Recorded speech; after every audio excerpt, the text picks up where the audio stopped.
은행에서 돈을 찾으려던 한 노인, 직원이 건넨 인출용지에는 단 한 줄이 적혀 있었습니다. 할아버지, 빨리 도망치세요. 그리고 그 한 문장으로 평범한 하루는 악몽이 되었습니다. 오늘 이야기, 여러분의 상상을 완전히 뒤흔들 겁니다. 영상 시작 전에 구독과 좋아요 잊지 마세요. 여러분의 관심이 다음 이야기를 만들어줍니다. 아침의 공기는 아직 차가웠습니다. 햇살이 은행 유리창을 뚫고 바닥에 금빛 선을 들이우고 있었어요. 은행 문이 열리자 차분한 종소리가 울렸습니다. 그 소리에 반사적으로 창구 직원들이 고개를 들었고 그중 윤지수가 미소를 지었습니다. 입구 쪽에서 천천히 걸어 들어오는 노인은 매주 월요일마다 찾아오는 단골 손님 박노인이었습니다. 회색 코트를 단정히 여민 그는 가죽 지갑을 꺼내며 친숙한 얼굴로 인사를 건넸습니다. 오늘도 오셨네요, 어르신. 윤지수가 인사하자 박노인은 빙긋 웃으며 고개를 끄덕였습니다. 살다 보니 그나마 은행 오는 게 제일 큰 일이에요. 이번 달엔 현금 좀 찾아가려오. 그는 지팡이를 옆에 세워두고 통장과 신분증을 조심스럽게 내밀었습니다. 창구 위엔 따뜻한 햇살이 내려앉았지만 지수의 손끝은 보이지 않게 떨리고 있었습니다. 평소엔 능숙하게 입력하던 손이 오늘따라 자꾸 오타를 냈습니다.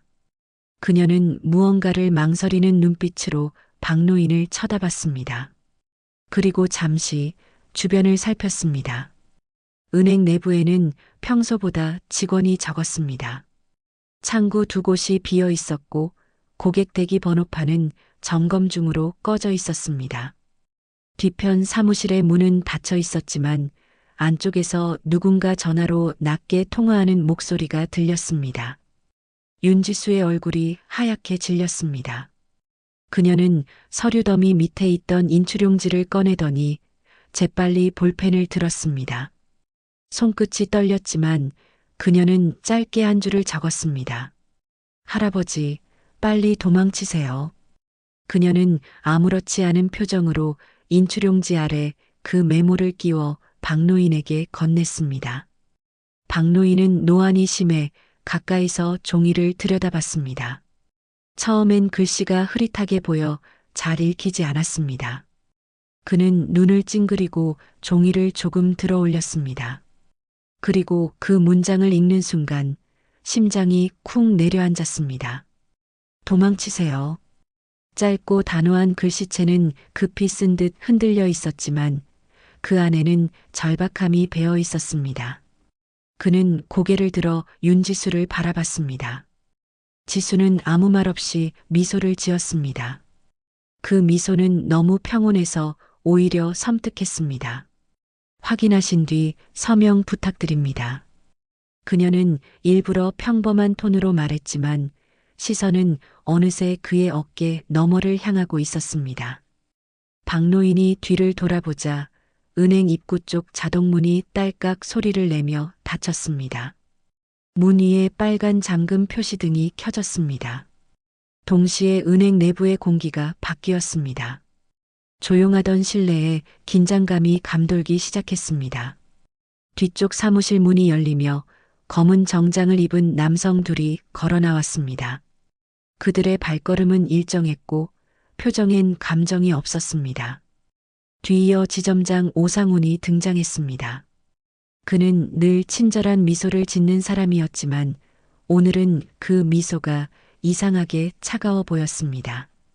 어르신, 좋은 아침입니다. 오늘도 오셨군요. 그의 목소리는 낮고 부드러웠지만 그 밑에 깔린 기류는 묘하게 불안했습니다. 박노인은 순간적으로 자신이 무언가 잘못된 곳에 들어온 것 같다는 느낌을 받았습니다.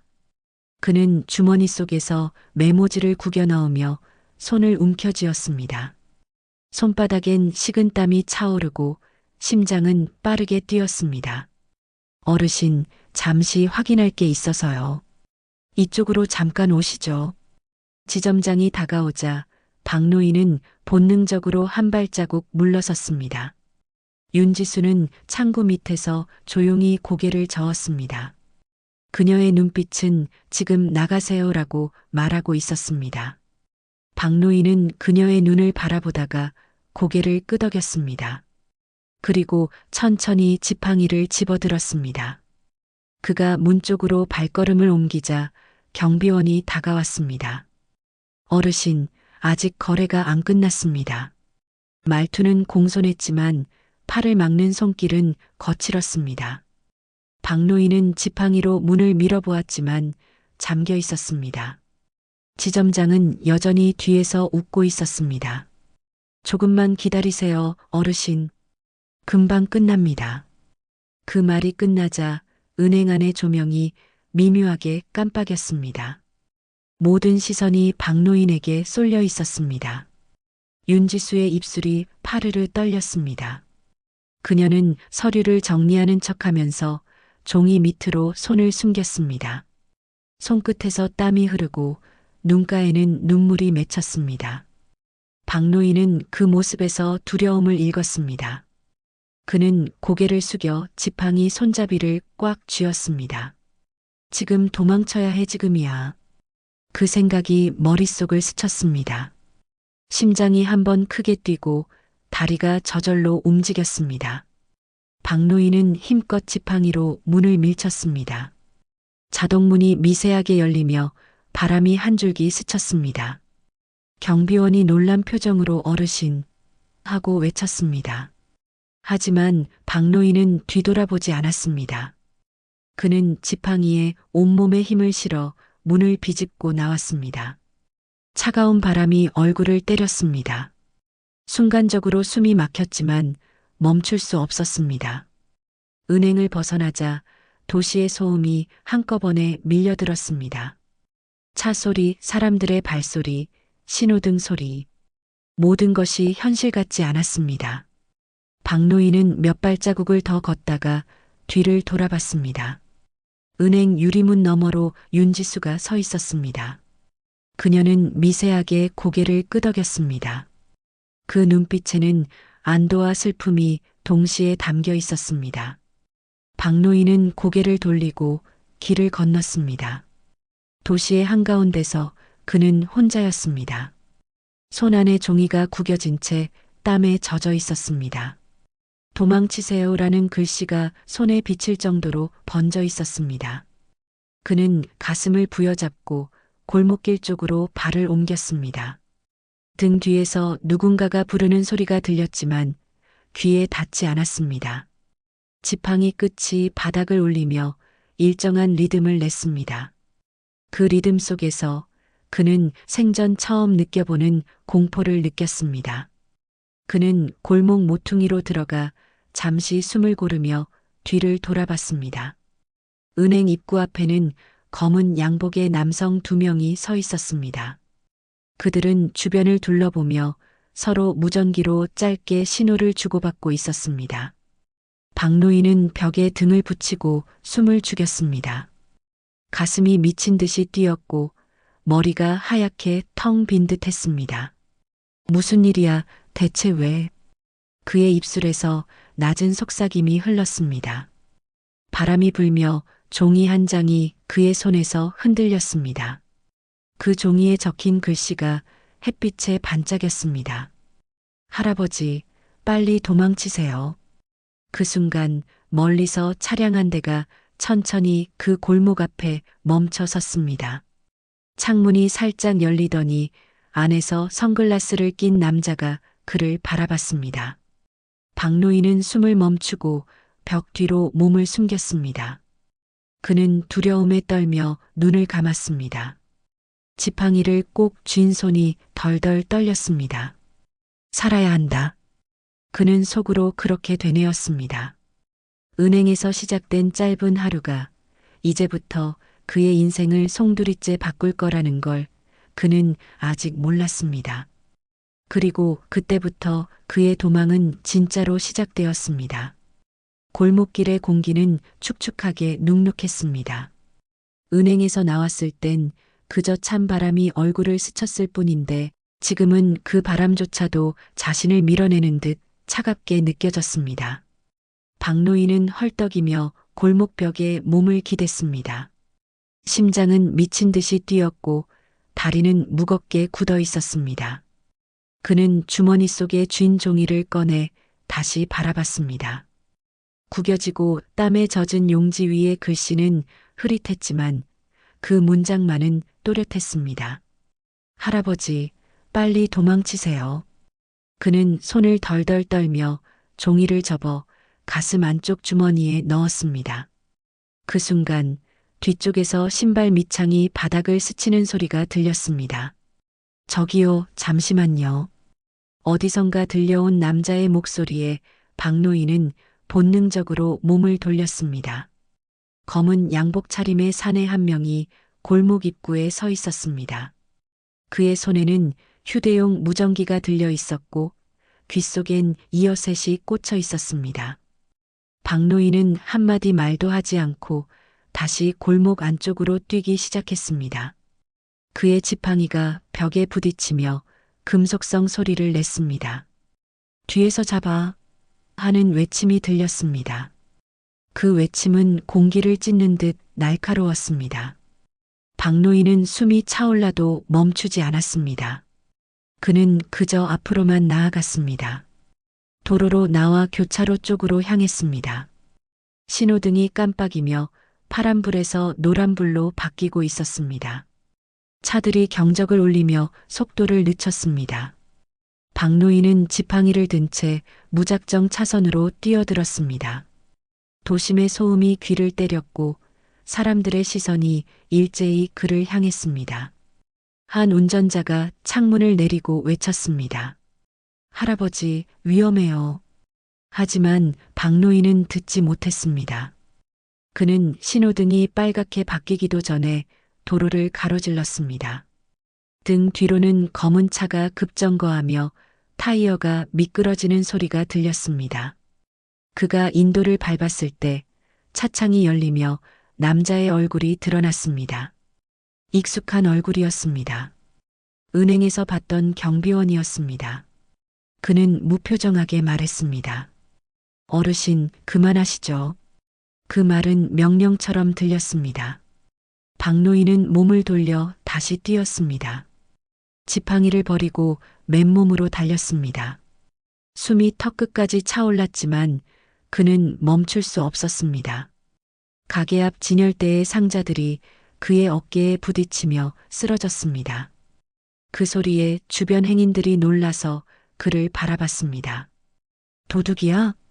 누군가 소리쳤습니다. 그러나 박노인은 아무 말도 하지 못했습니다. 그는 허리를 숙이고 골목길로 뛰어들었습니다. 뒤에서 발소리가 점점 가까워지고 있었습니다. 그는 잠시 멈춰 숨을 골랐습니다.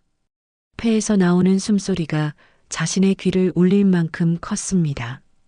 그는 가까운 담벼락 사이의 좁은 틈으로 몸을 숨겼습니다. 사람의 몸 하나 겨우 들어갈 정도의 공간이었습니다. 손끝에 닿은 벽은 축축했고 냄새가 심했습니다. 박노인은 입을 막고 숨을 죽였습니다.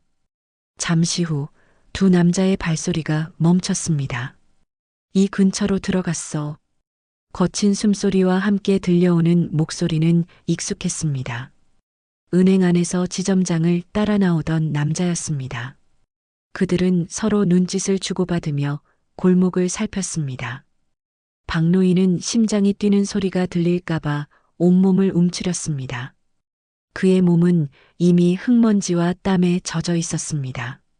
지팡이 대신 벽을 짚으며 겨우 균형을 잡고 있었습니다.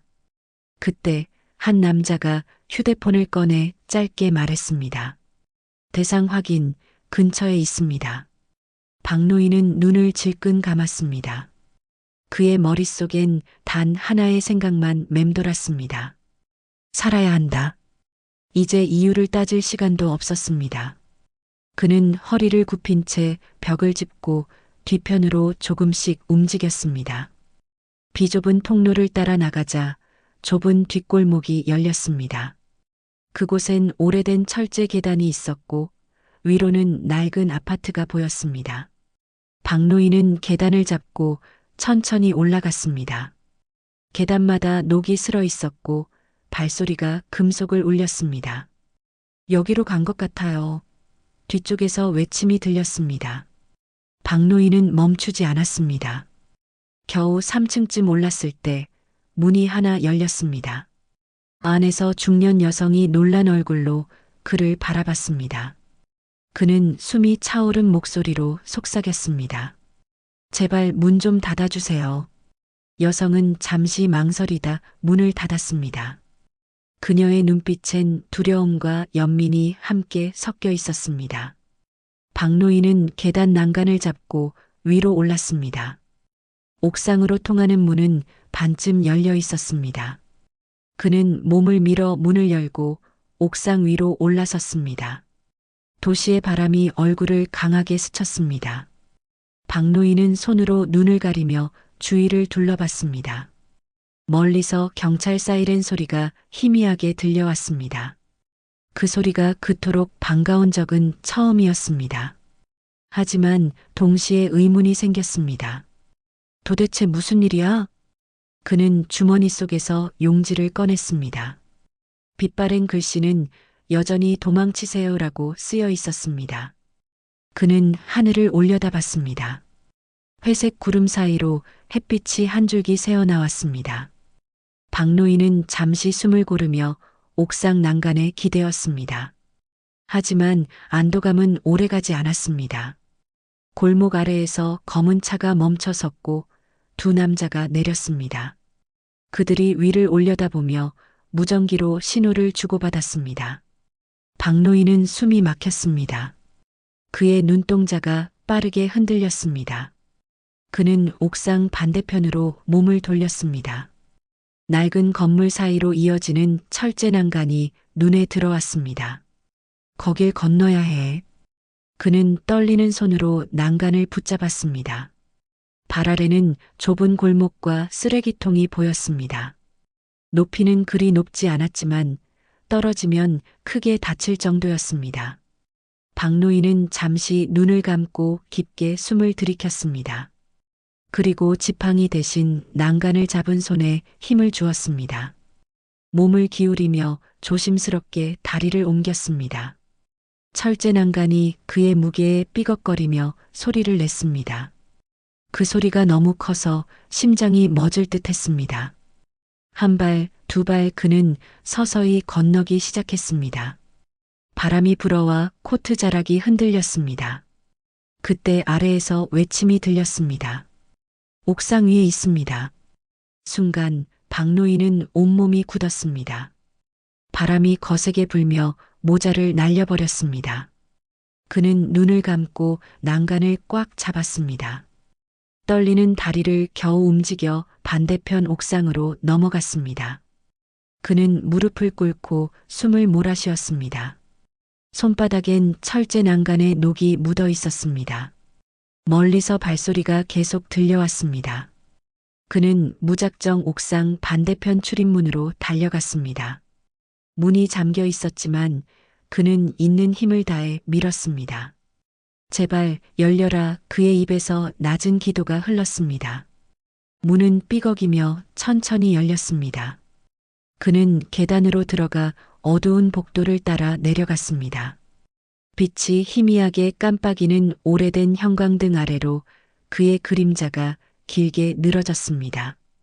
박노인은 숨을 헐떡이며 벽을 짚었습니다. 이제 겨우 몇 분의 시간이 벌린 셈이었습니다. 그러나 그는 이미 알고 있었습니다. 이건 단순한 실수가 아니었습니다. 누군가 자신을 노리고 있었다는 걸요. 그는 가슴속에서 용지를 꺼내 다시 한번 바라봤습니다. 그리고 낮게 중얼거렸습니다. 도망치라니 대체 누구에게서? 은행 안의 공기는 이상할 정도로 무겁게 가라앉아 있었습니다. 윤지수는 자리에서 꼼짝하지 못한 채 모니터를 바라보고 있었습니다. 손끝은 여전히 떨렸고 손바닥엔 땀이 배어 있었습니다. 지점장 오상훈의 목소리가 들렸습니다. 윤 대리, 잠시 제 방으로 오세요. 그는 평소처럼 부드럽게 말했지만 목소리 밑바닥엔 서늘한 기운이 깔려 있었습니다. 윤지수는 고개를 끄덕이며 자리에서 천천히 일어났습니다. 그녀는 창구 및 서랍을 닫고 주머니 안에 손을 넣었습니다. 안에는 작게 접은 USB가 들어 있었습니다. 그녀는 그것을 꽉 쥔 채 숨을 고르고 지점 장실로 향했습니다. 지점 장실 문을 여는 순간 공기가 바뀌었습니다. 커튼이 반쯤 쳐진 방 안은 낮인데도 어두웠습니다. 탁자 위엔 정리되지 않은 서류 더미가 있었고 모니터에는 거래 기록이 떠 있었습니다. 오상우는 의자에 앉아 있었고 그의 표정은 웃고 있었지만 눈빛은 차가웠습니다. 조금 전에 무슨 일이 있었죠? 그는 천천히 물었습니다. 지수는 대답을 망설이다가 작게 고개를 숙였습니다. 특별한 건 없었습니다. 고객 응대 중이었어요. 그녀의 목소리는 작았고 손가락은 의자 아래에서 미세하게 떨렸습니다. 오상우는 미소를 지은 채 그녀를 바라보았습니다. 그렇습니까? 그런데 CCTV를 보니 뭔가 이상하더군요. 그는 리모컨을 눌러 모니터를 켰습니다. 화면 속엔 지수가 박노인에게 인출용지를 건네는 모습이 보였습니다. 오상훈의 시선이 화면과 지수를 번갈아 오갔습니다. 저 용지엔 뭐가 적혀 있었을까요? 그는 조용히 웃었습니다. 지수의 눈동자가 흔들렸습니다. 심장이 점점 빨라졌습니다. 그녀는 애써 눈을 피하며 대답했습니다. 단순한 서류 처리였습니다. 아무 내용도 없었습니다. 오상우는 고개를 천천히 끄덕였습니다. 그렇군요. 그런데 이상하죠. 왜 노인이 갑자기 도망쳤을까요? 그의 목소리는 부드럽지만 그 속에 담긴 압박감은 강했습니다. 그는 리모컨 버튼을 다시 눌러 CCTV를 껐습니다. 윤대리, 당신은 성실하고 조용한 직원이었죠. 하지만 그는 말을 멈추고 자리에서 일어났습니다. 발소리가 카페 뒤를 스쳤습니다.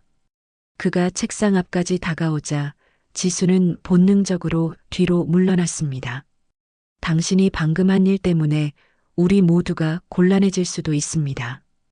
지수는 손끝이 하얗게 질리도록 USB를 쥐었습니다. 오상우는 그녀의 손동작을 흘끗 보았습니다.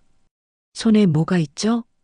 그의 시선이 날카롭게 번뜩였습니다. 지수는 손을 주머니에서 빼지 않은 채 고개를 저었습니다. 아무것도 아닙니다. 그럼 보여주세요. 그가 한 발 더 다가오자 지수는 의자에 걸터 앉은 채 숨을 고르기 시작했습니다.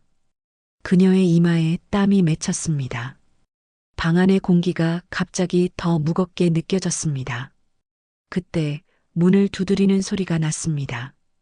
지점장님, 외부에서 전화 왔습니다.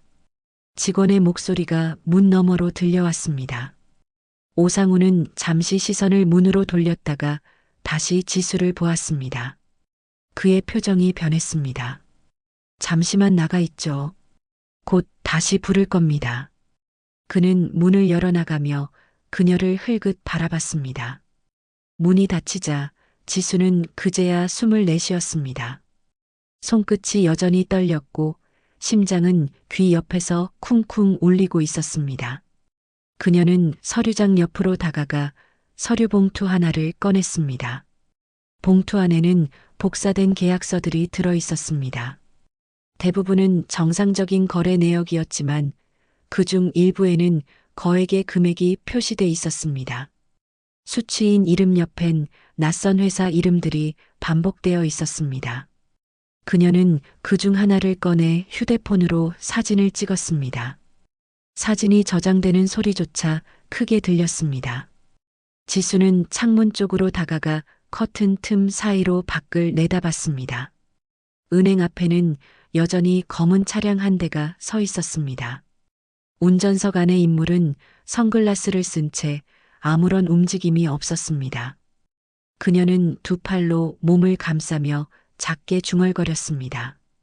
이건 단순한 일이 아니야. 잠시 후 문이 다시 열렸습니다. 오상훈이 들어오며 문을 닫았습니다. 그는 핸드폰을 귀에 대며 통화 중이었습니다. 지금 바로 움직이세요. 노인은 찾을 수 있을 겁니다. 그 말에 지수의 등줄기로 식은땀이 흘렀습니다. 그는 전화를 끊고 무심하게 웃었습니다. 이상한 세상이에요. 아무리 숨겨도 다 드러나죠. 그렇지 않습니까? 그의 시선이 다시 그녀에게 꽂혔습니다. 지수는 아무 말도 하지 않았습니다. 그녀는 눈을 내리깔고 USB를 손바닥 안쪽으로 깊이 숨겼습니다.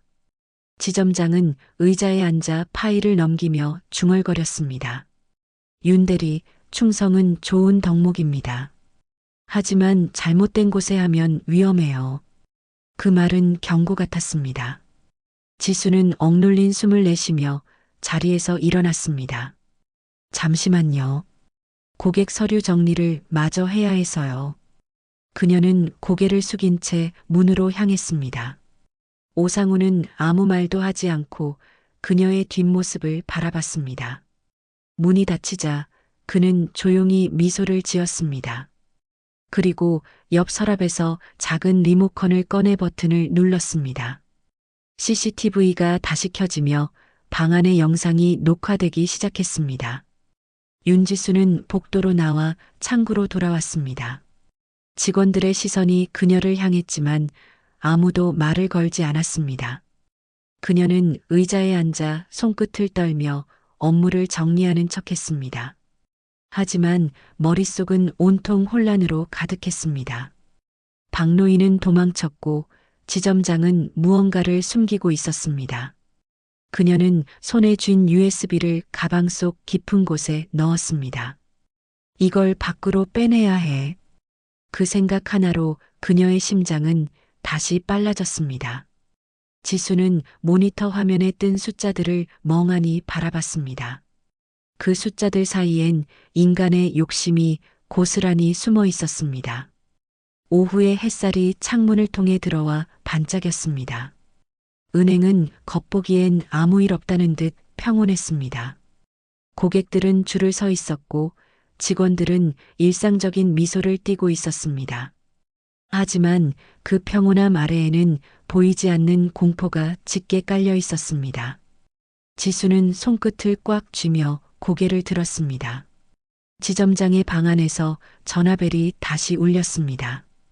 그녀는 그 소리를 들으며 마음속으로 되뇌었습니다. 이건 시작이야. 뭔가 잘못된 게 너무 많아. 그녀의 시선이 은행 출입문 쪽으로 향했습니다. 그 문 너머 어딘가에서 박노인이 아직 살아있기를 그녀는 간절히 바랐습니다. 박노인은 좁은 골목을 빠져나와 큰 길로 나왔습니다. 숨은 가빠졌고 다리는 무겁게 굳어 있었습니다. 손에는 아직도 용지를 쥐고 있었고 그 글씨가 손바닥에 닿을 때마다 등골이 서늘해졌습니다. 그는 근처 편의점 앞 공중전화를 발견하고 다가갔습니다. 수화기를 들어 112를 눌렀습니다. 하지만 B- 소리만 들렸습니다. 이상하게도 통화 연결이 되지 않았습니다.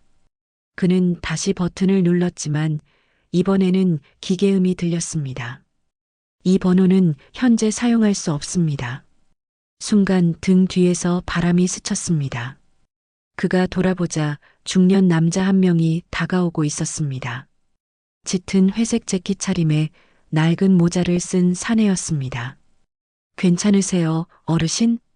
박노인은 처음엔 그가 자신을 쫓는 사람인 줄 알고 뒤로 물러났습니다.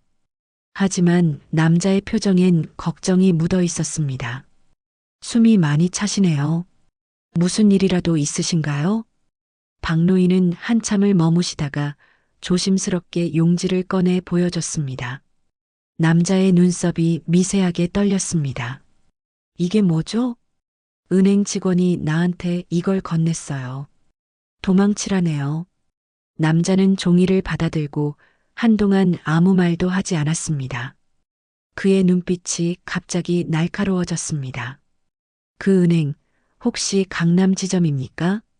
박노인은 놀라서 고개를 끄덕였습니다. 예, 그 지점 맞아요.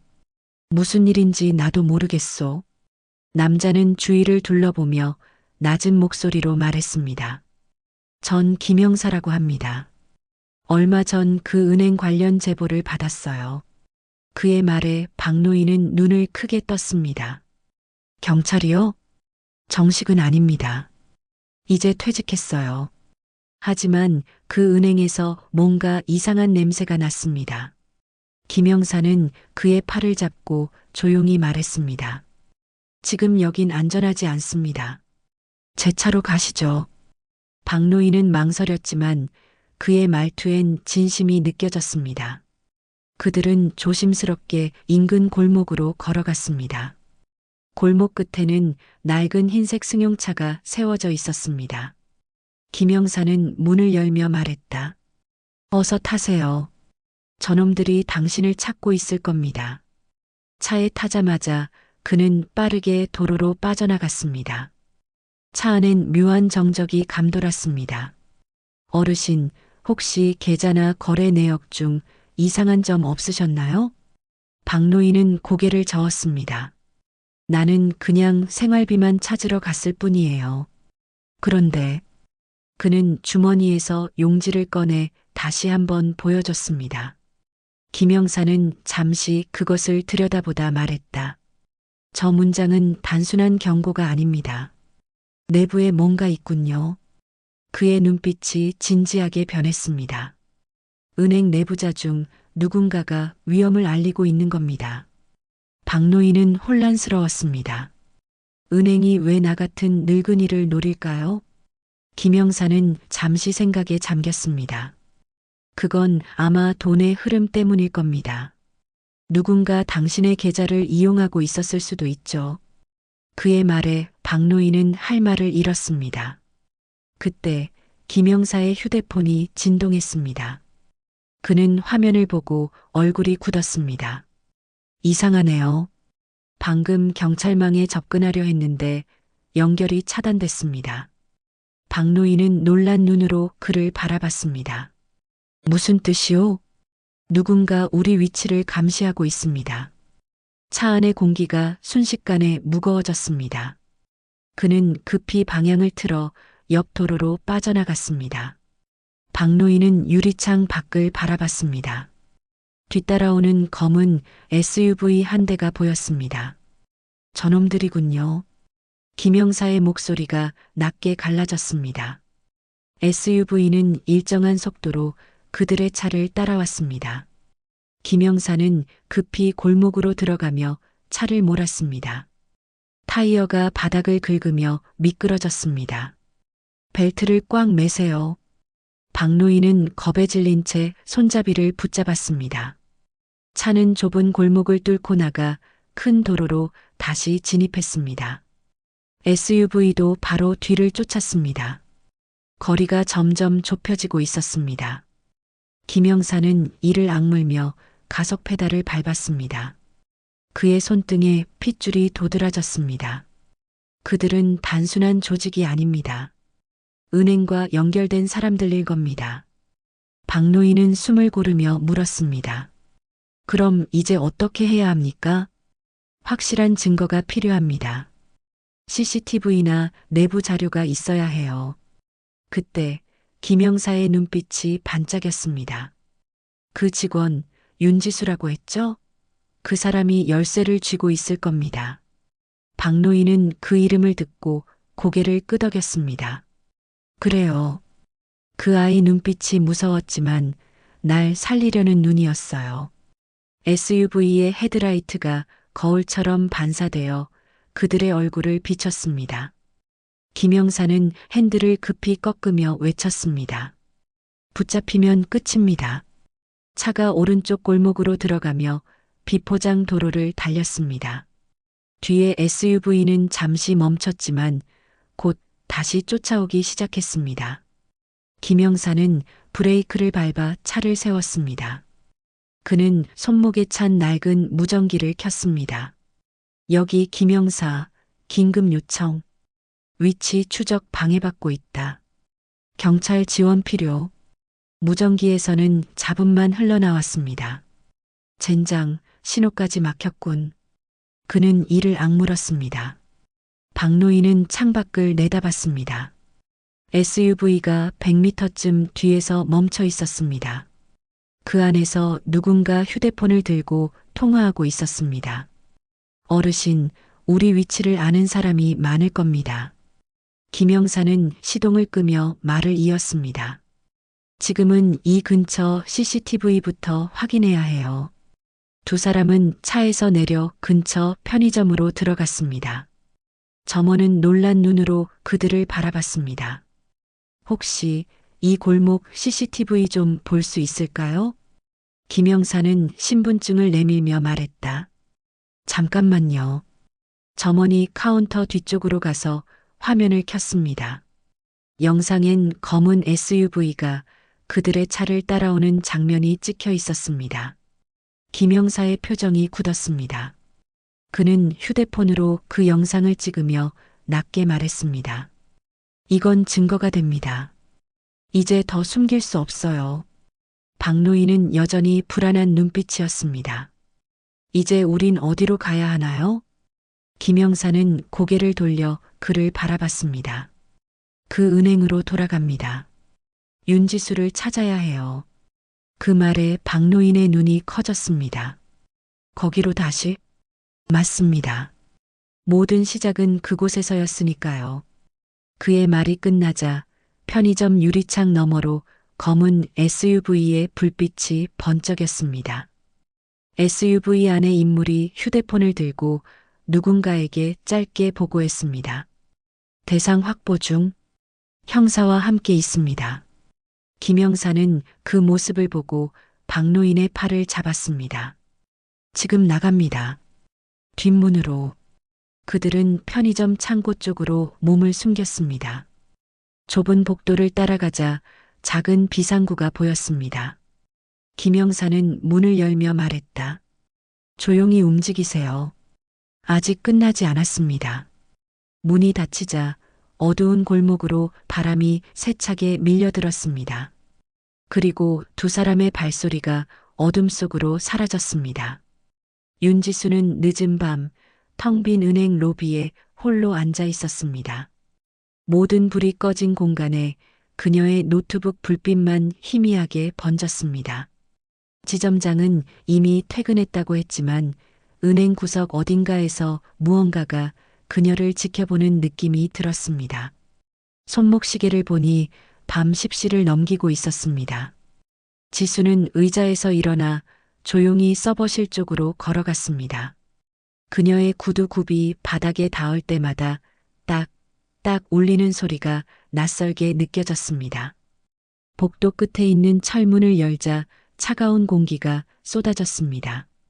서버실은 불이 꺼져 있었고 빨간 상태등만 깜빡이고 있었습니다.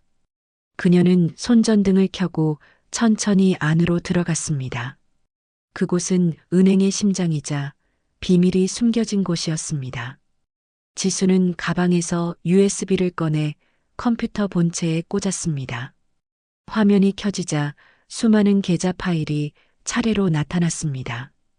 그녀는 숨을 죽이며 특정 폴더를 열었습니다. 폴더 이름은 프로젝트 L. 클릭하는 순간 수많은 거래 명세서와 이름들이 화면을 가득 메웠습니다. 수십억 단위의 자금이 여러 개인 명의로 이동한 내역이 기록되어 있었습니다. 그 중엔 박노인이라는 이름도 있었습니다. 지수는 눈을 크게 떴습니다. 그의 이름 옆에는 금액이 표시되어 있었습니다. 580만 원. 그녀는 낮게 속삭였습니다.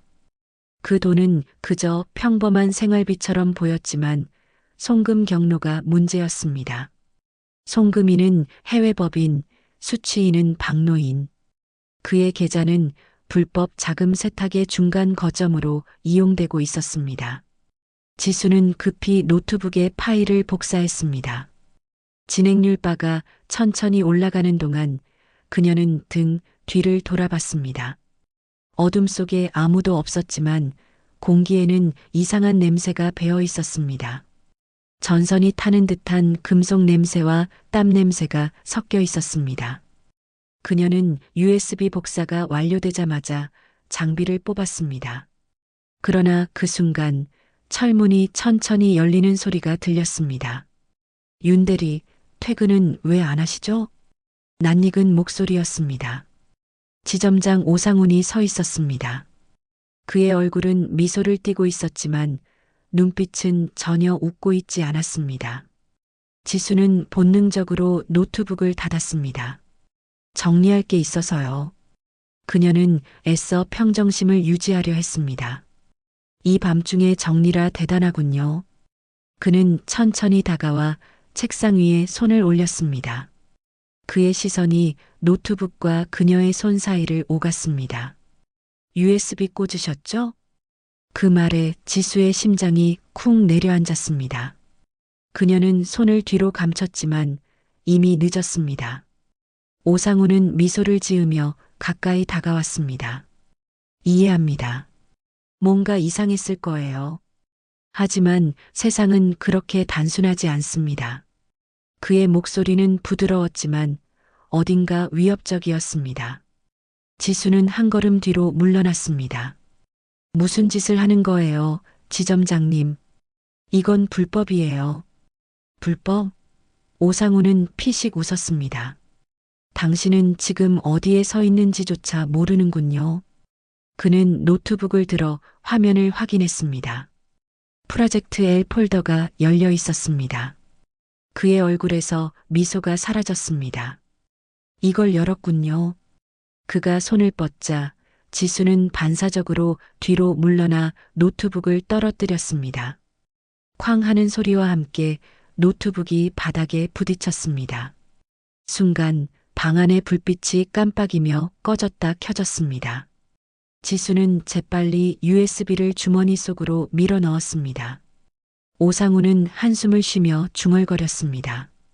안타깝네요. 나도 당신 같은 사람은 싫지 않았는데. 그는 천천히 손을 뻗었습니다. 지수는 본능적으로 옆에 있던 소화기를 들어 그를 향해 휘둘렀습니다. 소화기의 금속 소리가 울리며 그의 팔을 스쳤습니다. 그 틈을 타 그녀는 서버실 문으로 뛰었습니다. 지수 씨, 오상훈의 외침이 울렸지만 그녀는 멈추지 않았습니다. 복도로 뛰어나온 그녀는 하이힐을 벗어던지고 맨발로 달렸습니다. 바닥에 차가운 감촉이 발바닥을 파고들었습니다. 엘리베이터 대신 계단을 향해 달려가며 그녀는 숨을 헐떡였습니다. 심장이 귀 옆에서 쿵쿵 울렸습니다. 지하 주차장으로 내려가는 문이 눈에 들어왔습니다. 그녀는 문을 밀치고 내려갔습니다. 주차장은 불빛이 희미했고 몇몇 차량만 남아 있었습니다. 그녀는 급히 차들 사이로 몸을 숨겼습니다. 발걸음 소리가 계단 위쪽에서 들렸습니다. 도망칠 수 없어요, 윤대리. 그의 목소리가 메아리 쳤습니다.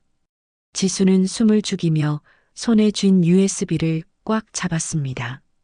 손바닥에 모래처럼 미세한 땀이 흘렀습니다.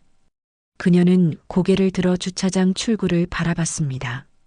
멀리서 경비 아저씨의 손전등 불빛이 흔들리고 있었습니다. 지수는 조심스럽게 그쪽으로 걸어갔습니다. 아저씨 그녀가 속삭이자 경비가 고개를 돌렸습니다. 지수 씨? 아직 안 갔어요? 그의 목소리에 안도한 그녀는 한 걸음 다가섰습니다. 하지만 그 순간 경비의 허리춤에 무전기가 달린 것이 눈에 들어왔습니다. 무전기엔 상훈 지점장 이름표가 붙어 있었습니다. 그녀는 숨이 막히듯 멈췄습니다. 경비의 눈빛이 달라졌습니다. 지점장님이 찾으시던데요. 지수는 본능적으로 몸을 돌려 도망쳤습니다. 그녀의 맨발이 바닥을 때리며 빠르게 움직였습니다. 경비가 뒤에서 멈춰요. 라고 외쳤지만 그녀는 듣지 않았습니다. 출구로 달려가던 그녀는 미끄러지듯 바닥을 돌아 계단으로 올랐습니다. 손잡이를 붙잡은 손에 피가 맺힐 정도였습니다. 그녀는 간신히 지상층 출입문을 열어 바깥으로 나왔습니다. 찬 공기가 얼굴을 덮쳤습니다. 눈앞엔 도시의 불빛이 반짝였고 멀리서 자동차 소리가 들렸습니다. 그녀는 주머니에서 USB를 꺼내 바라봤습니다. 그 작은 물체가 지금 모든 진실의 열쇠였습니다. 그녀는 휴대폰을 켜고 경찰 신고 앱을 열었습니다. 하지만 화면에 접속 오류라는 문구가 떴습니다. 신호가 잡히지 않았습니다. 지수는 이를 악물었습니다. 안 돼. 그녀는 길가로 나와 택시를 잡았습니다. 차가 멈추자 그녀는 재빨리 탔다. 경찰서로 가주세요. 운전기사가 백미러로 그녀를 한번 바라봤습니다. 밤 늦게 혼자신데 괜찮아요? 지수는 고개를 끄덕였지만 마음속에서는 불길한 예감이 피어오르고 있었습니다. 차가 움직이기 시작했습니다. 지수는 창문 밖으로 스쳐가는 불빛을 바라보며 숨을 고르려 했습니다.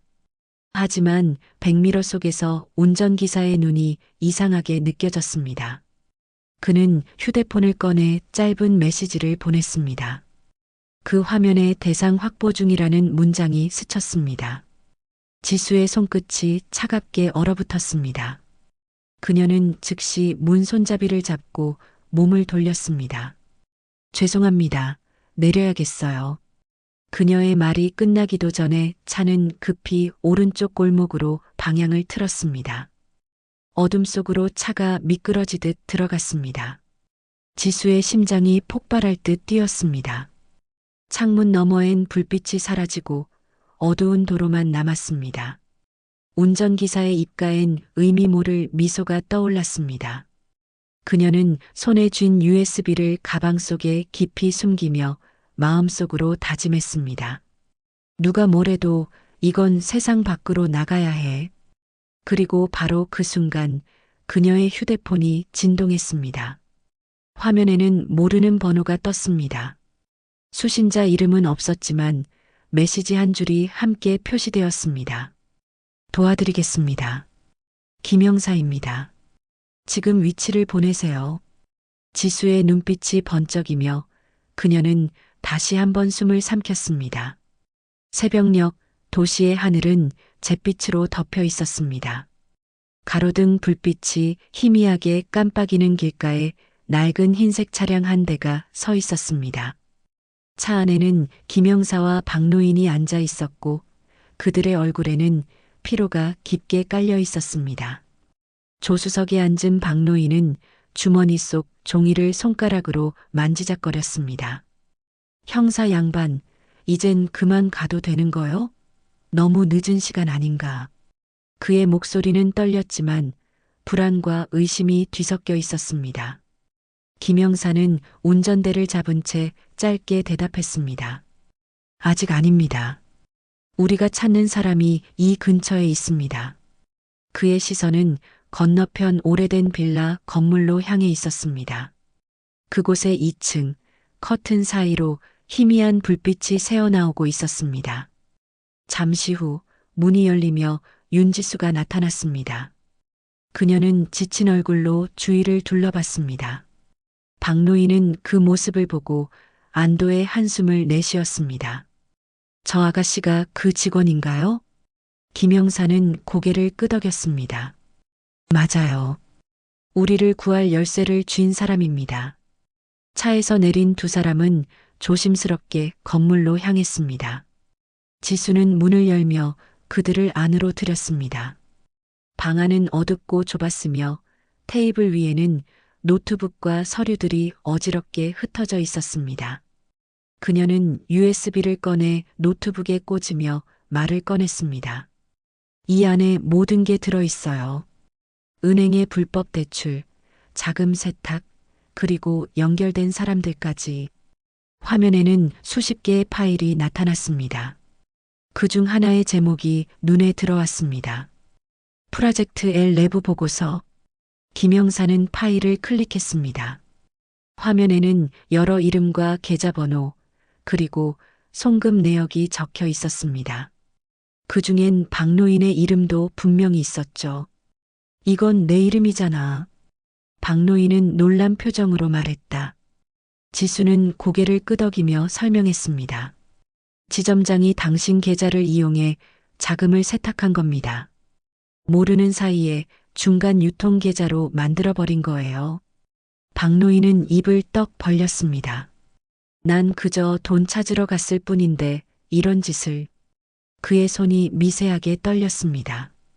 김영사는 진지한 얼굴로 말을 이었습니다. 이건 단순한 금융 사건이 아닙니다.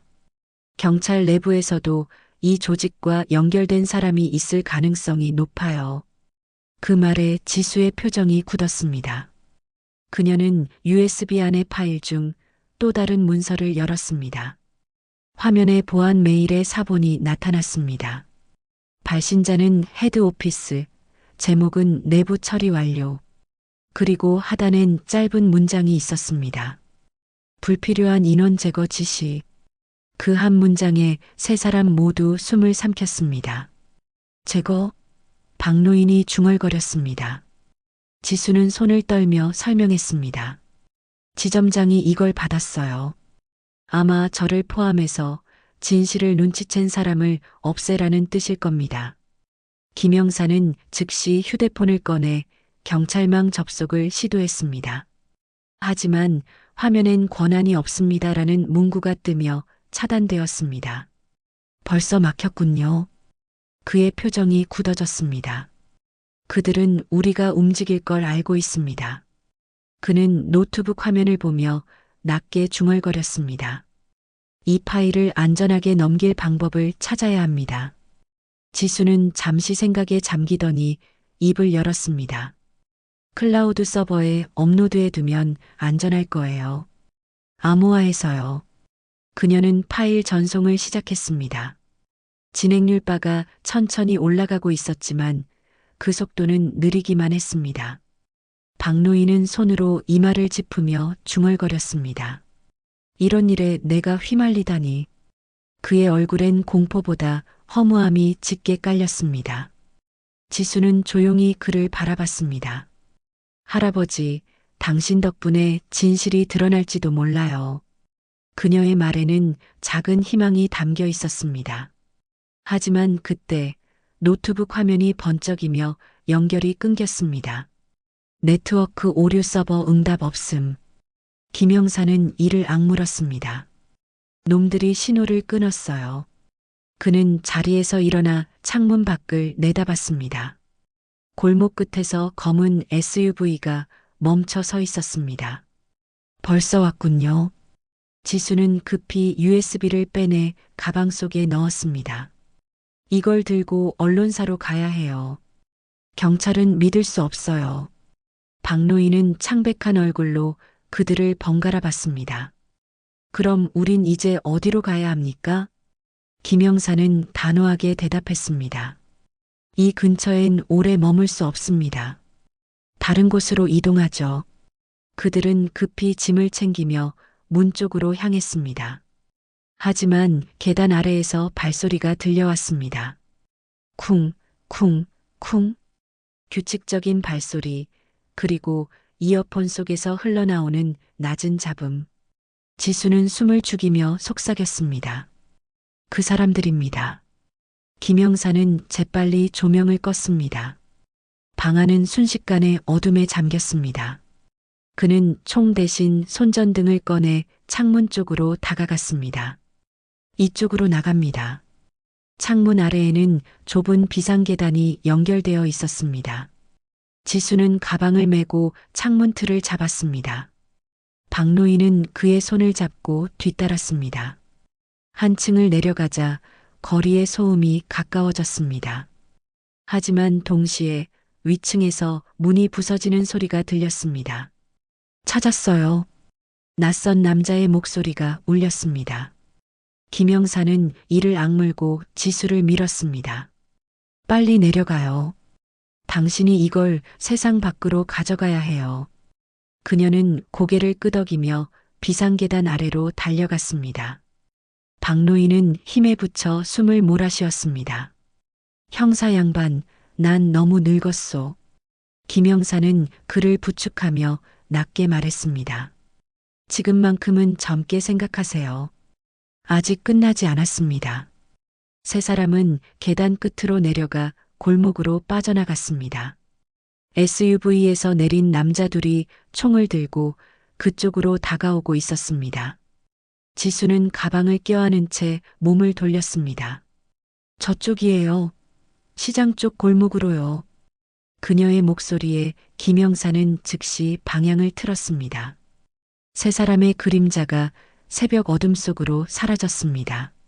멀리서 새벽 첫 전철의 소리가 희미하게 들려왔습니다. 지수는 달리면서도 계속 뒤를 돌아봤습니다.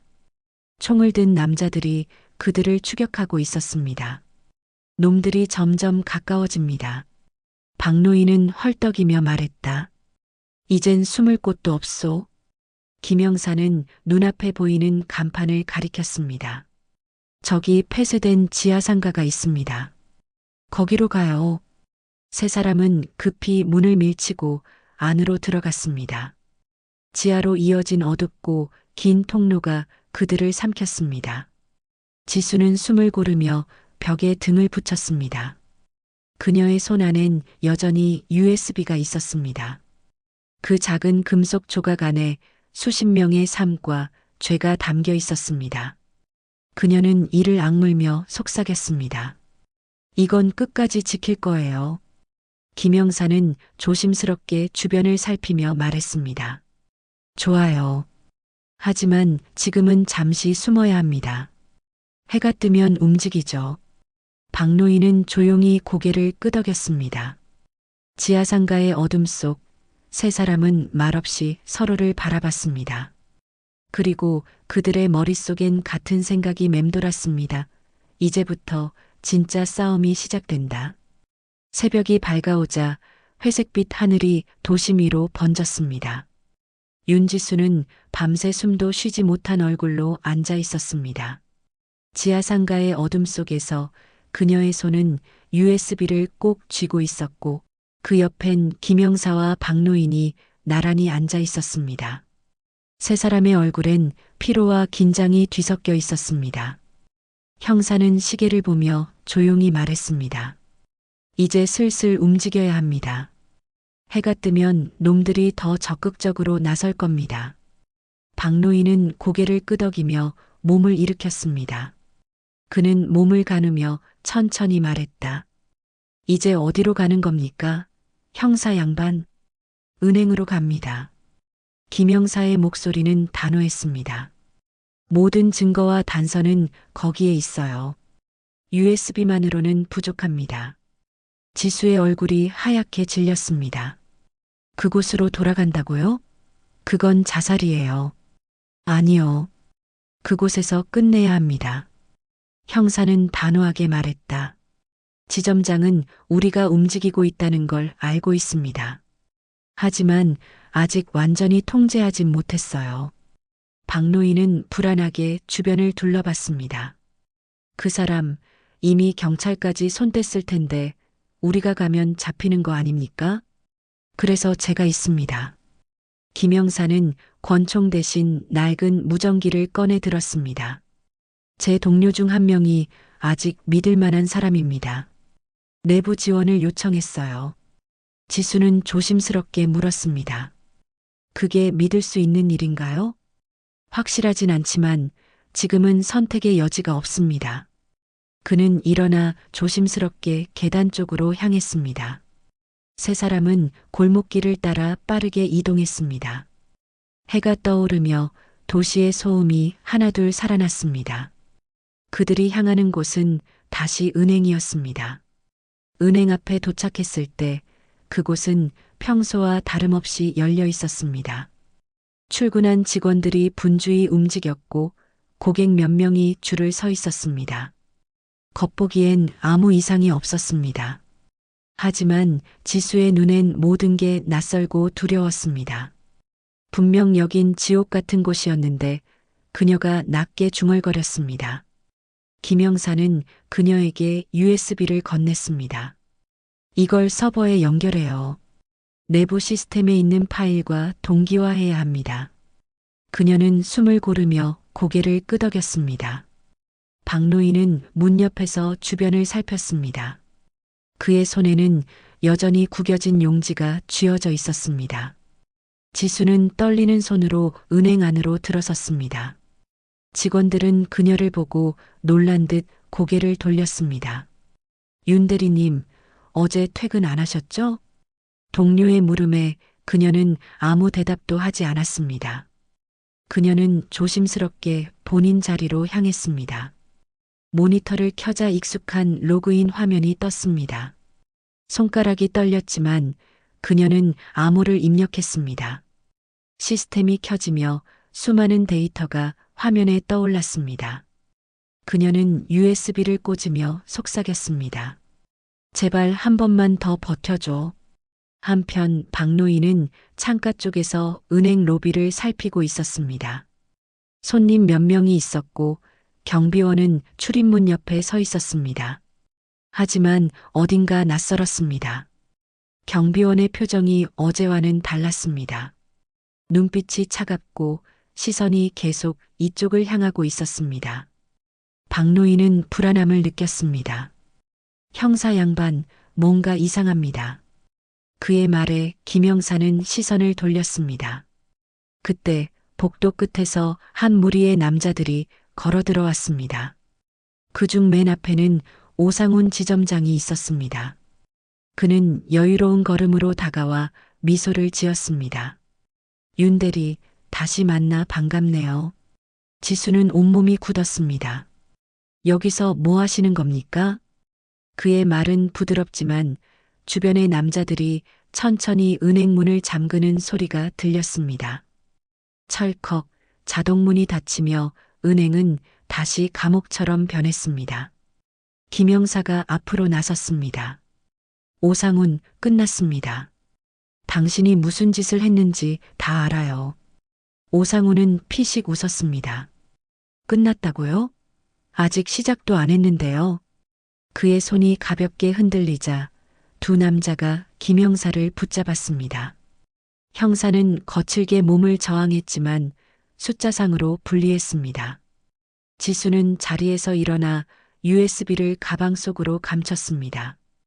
오상훈은 천천히 그녀에게 다가왔습니다. 이건 단순한 금융 사건이 아닙니다. 윤 대리. 세상을 움직이는 질서의 일부예요. 질서요? 그녀는 이를 악물었습니다. 당신 같은 사람들이 그 질서를 망칩니다. 그는 한 발 다가서며 속삭였습니다. USB를 내놔요. 그래야 모두 편해집니다. 그 순간 은행 안이 정적에 휩싸였습니다. 지수는 천천히 가방에서 USB를 꺼내 들었습니다. 오상훈의 입가에 미소가 번졌습니다. 현명한 선택이에요. 그녀는 USB를 손에 쥔 채 잠시 그를 바라보다가 순간 몸을 돌려 다른 방향으로 던졌습니다. USB는 공중을 가르며 로비 반대편으로 떨어졌습니다. 그와 동시에 김영사가 몸을 날려 남자 하나를 쓰러뜨렸습니다. 지수, 나가요. 그의 외침에 지수는 출입문 쪽으로 뛰었습니다. 총성이 울렸습니다. 유리창이 깨지며 파편이 공중에 흩날렸습니다. 직원들과 손님들이 비명을 질렀습니다. 지수는 귀를 막은 채 몸을 숙였습니다. 멈춰. 오상훈의 외침이 울렸습니다. 김영사는 어깨를 맞았지만 이를 악물고 버텼습니다. 그는 쓰러지며 손으로 USB를 향해 뻗었습니다. 박노인은 본능적으로 그를 도왔습니다. 그의 손끝에 USB가 닿자마자 그는 힘껏 던졌습니다. USB는 깨진 창문 밖으로 날아가 아스팔트 위로 떨어졌습니다. 오상훈의 얼굴이 일그러졌습니다. 잡아. 그의 외침에 남자들이 문 밖으로 달려나갔습니다. 김영사는 바닥에 주저앉은 채 헐떡이며 말했다. 됐습니다. 이제 세상으로 나갔어요. 박노인은 눈가에 눈물을 머금었습니다. 지수는 창문 너머로 바깥을 바라봤습니다. 새벽 햇살이 도로 위를 비추고 있었고 한 아이가 길가에서 USB를 발견해 호기심 어린 눈으로 집어들었습니다. 그 순간 지점장 오상훈의 손이 천천히 권총을 들었습니다. 끝났어요, 윤대리. 그의 목소리는 낮고 차가웠습니다. 지수는 눈을 감았다가 다시 떴습니다. 그녀의 눈엔 두려움이 아닌 결심이 서 있었습니다. 아니요, 이제 당신이 끝이에요. 바로 그때 은행 외부에서 경찰차 사이렌이 울렸습니다. 창밖에서 여러 대의 차량이 멈춰서며 경찰들이 들이닥쳤습니다. 오상우는 놀란 눈으로 창문을 바라봤습니다. 어떻게? 김영사는 피식 웃으며 낮게 말했다. 내가 마지막으로 보낸 무전, 아직 살아있었거든요. 그 말과 함께 은행 문이 부서지며 경찰들이 들이닥쳤습니다. 순식간에 은행 안은 혼란에 휩싸였습니다. 총구가 서로를 향했고 직원들과 손님들이 바닥에 엎드렸습니다. 지수는 허리를 숙이며 김영사를 부축했습니다. 그의 어깨에서 피가 흘러내렸지만 그는 미소를 지었습니다. 이제 끝났습니다. 오상우는 체포되며 마지막으로 지수를 바라봤습니다. 그의 눈엔 패배와 증오가 뒤섞여 있었습니다. 세상은 변하지 않아. 그의 말이 공기 중에 흩어졌습니다. 지수는 무표정하게 그를 바라보며 조용히 대답했습니다. 그래도 누군가는 바꿔야죠. 햇살이 유리창 너머로 부드럽게 스며들었습니다. 며칠이 지난 은행 앞에는 여전히 경찰차가 서 있었고 출입문엔 수사 중 출입금지라는 노란 테이프가 붙어 있었습니다. 사건 이후 도시 전체가 이 이야기로 떠들썩했습니다. 뉴스 화면마다 불법 자금 세탁 은행 조직 검거라는 자막이 반복되었고 인터뷰를 하는 시민들의 입에서는 그 노인이 없었으면 모르고 넘어갈 뻔했대요라는 말이 오갔습니다. 병실 한가운데 박노인은 깨끗한 흰 침대 위에 누워 있었습니다. 왼쪽 팔엔 링거가 꽂혀 있었고 침대 옆에는 낡은 지팡이가 기대어 있었습니다. 창문으로는 따뜻한 봄바람이 들어와 커튼을 살짝 흔들었습니다. 그는 창밖을 바라보며 조용히 숨을 고르듯 말했다. 참 세상일이란 게 이렇게 돌아가는구먼. 테이블 위에는 여전히 그날의 구겨진 용지가 놓여 있었습니다. 할아버지, 빨리 도망치세요. 글씨는 희미했지만 그 한 문장만은 또렷하게 남아 있었습니다. 문이 열리고 김영사가 들어왔습니다. 그는 깁스를 한 팔로 박노인의 어깨를 가볍게 두드렸습니다. 이제 다 끝났습니다. 그 사람들 전부 잡혔어요. 박노인은 고개를 돌려 미소를 지었습니다. 그 아가씨는요? 그 은행 직원 말이요. 형사의 표정이 잠시 굳었습니다. 그는 고개를 숙이며 낮은 목소리로 대답했습니다. 아직 찾지 못했습니다. 경찰차가 도착한 직후 그녀는 사라졌어요. 박노인은 잠시 말을 잃고 시선을 창가로 돌렸습니다. 그의 얼굴엔 슬픔과 안도감이 동시에 비쳤습니다. 그 아이는 용감했어요. 그는 천천히 손을 뻗어 용지를 쓰다듬었습니다. 이 한 장이 내 목숨을 살렸소. 형사는 잠시 그를 바라보다가 조용히 웃었습니다. 그 한 줄 덕분에 세상이 바뀌었죠. 잠시 정적이 흘렀습니다. 박노인은 창밖 하늘을 바라봤습니다. 푸른 하늘 사이로 새 한 마리가 날아올랐습니다. 그는 미소를 지으며 낮게 중얼거렸습니다. 그 아이 어디선가 잘 살고 있겠죠. 장면이 전환되었습니다. 바다 근처의 작은 마을, 햇살이 내려앉은 부두 위에 한 여자가 서 있었습니다. 긴 머리를 질끈 묶은 그녀는 창백한 얼굴에 깊은 눈빛을 하고 있었습니다. 윤지수였습니다. 그녀는 낡은 노트북을 꺼내어 화면을 켰습니다. 거기엔 프로젝트 LCOMPLET라는 파일이 업로드 완료 상태로 표시되어 있었습니다. 지수는 화면을 잠시 바라보다 조용히 미소 지었습니다. 바람이 불며 머리카락이 흔들렸습니다.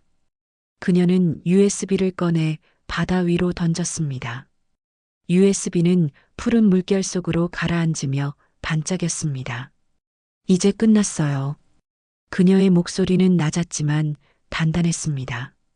바다 너머에서 갈매기 한 마리가 날아올랐습니다. 그녀는 해안을 따라 천천히 걸었습니다.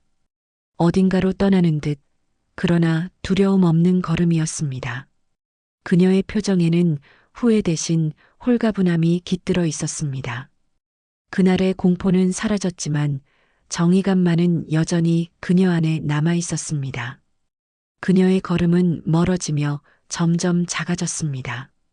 같은 시각 병실의 라디오에서 뉴스가 흘러나왔습니다. 오늘 오전 불법 금융조직의 핵심 인물 오상훈 전 지점장이 자백했습니다. 국내외 자금 세탁에 연루된 관련자들에 대한 조사가 이어질 예정입니다. 박노인은 그 뉴스를 들으며 미소를 지었습니다. 세상이 아직은 괜찮아요. 그는 천천히 눈을 감았습니다. 햇살이 그의 얼굴을 따뜻하게 비쳤습니다. 옆 침대 탁자 위에 있던 용지가 바람에 살짝 들썩였습니다. 글씨는 이미 희미하게 바랬지만 여전히 읽을 수 있었습니다. 할아버지, 빨리 도망치세요. 카메라는 용지를 비추며 천천히 줌아웃했습니다. 커튼이 흔들리고 창문 밖에서는 새들이 지저귀었습니다. 화면이 서서히 흑백으로 변하며 박노인의 미소가 남았습니다. 그때 라디오에서 앵커의 마지막 멘트가 흘렀습니다. 한 사람의 용기가 세상을 바꾸었습니다. 화면이 완전히 어두워지고 마지막 자막이 나타났습니다. 입출금 용지에 적힌 한 줄 할아버지, 도망치세요. 그리고 짧은 정적 뒤 잔잔한 피아노 선율 위로 내레이션이 이어졌습니다. 누군가의 작은 용기 하나가 또 다른 생명을 살립니다. 이 이야기가 마음에 남았다면 구독과 좋아요, 그리고 여러분의 생각을 댓글로 남겨주세요.